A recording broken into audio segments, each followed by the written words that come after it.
Hi, I'm Mary Beth Shattuck of Bonnie Plants, and with me today is Bassmaster Elite Series Pro Keith Poche.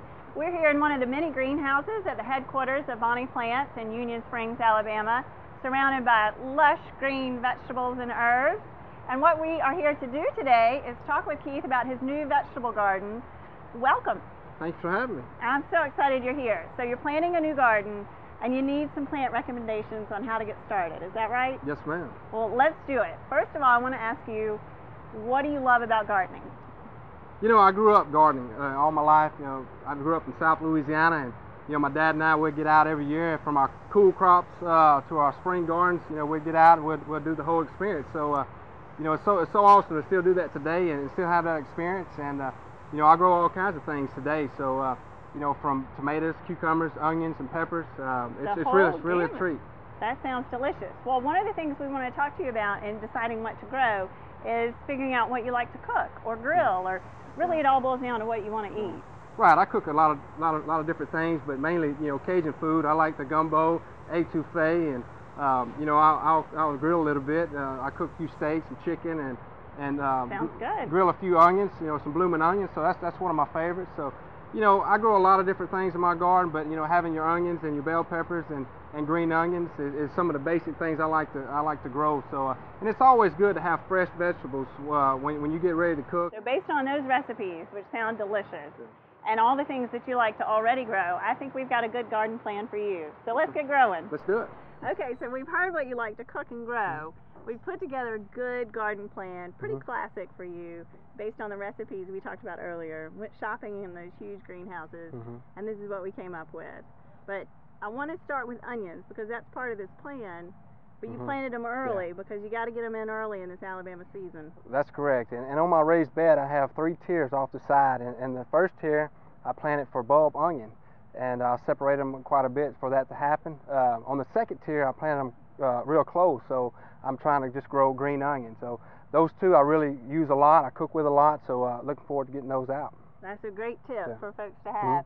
And so moving from onions, we've got a selection of tomatoes here for you. We want to start with a really flavorful heirloom. It's the one we selected was Cherokee Purple. I think you might be familiar with that one. Yeah, last year I planted Cherokee Purple for the first time, and it has become my favorite. You know, it's got a great taste, and it's a big tomato. So I'm looking forward to having some of those this year again. Good deal. It's an all-American favorite. Now we want to throw in another classic tomato that's a hybrid, because they're just really reliable. They're great in slice, they're great in sauce. This one in particular named Celebrity, so I think you'll like that one as well.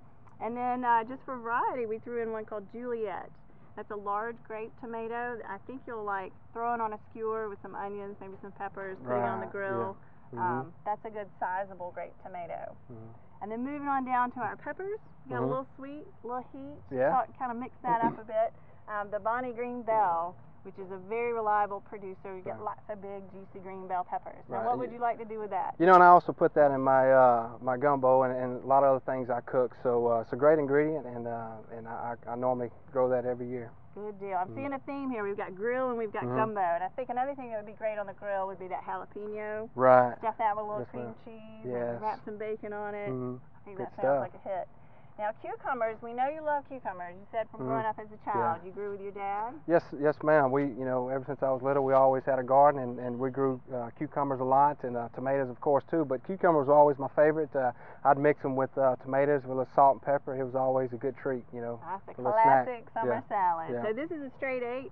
It loves to sprawl. Put it on a trellis. It'll be a heavy, heavy producer for you. So you have a lot of perfectly shaped, straight 8-inch pickles in the making. Now, you don't cook a lot with fresh herbs, we hear. Not too much. Not too much. Well, I think we're going to change that. We're going to give you a little stretch goal here. We're putting some basil on the table. We want you to try this sweet basil. If you're growing tomatoes, you got to have sweet, fresh basil. And it's addictive and aromatic once you get started. So I think you'll love that one. We threw in 2 options of oregano that we want you to try. There's a regular Greek oregano, and then one called hot and spicy. Oh, wow. So kick it up a notch, as they say. Chives we put in because you say you like onions, whether you're cutting your green onions or your bulb onions. These are very much the same in that family. And once these get growing, you just want to snip them off, put them on your mashed potatoes, baked potato, whatever. And the rosemary, I think, would be great on the grill. as a skewer. Actually, use the longer branches as a skewer. How neat, yeah. With the Juliet tomato and some of these bell peppers. And then all of these, I think, somewhere in your arsenal, you need a fresh fish dish with fresh herbs. What do you think? Yeah, I bake fish a lot, and you know, I've never really used many herbs, but I think that putting that in there the next time will be a good fit for that. Well, let us know how that goes for you. Well, based on all this, I think you got to get planting. It's that time of year for you in Alabama, and we want to come back and check on your garden this summer. Sounds good. Look forward to it. Good deal.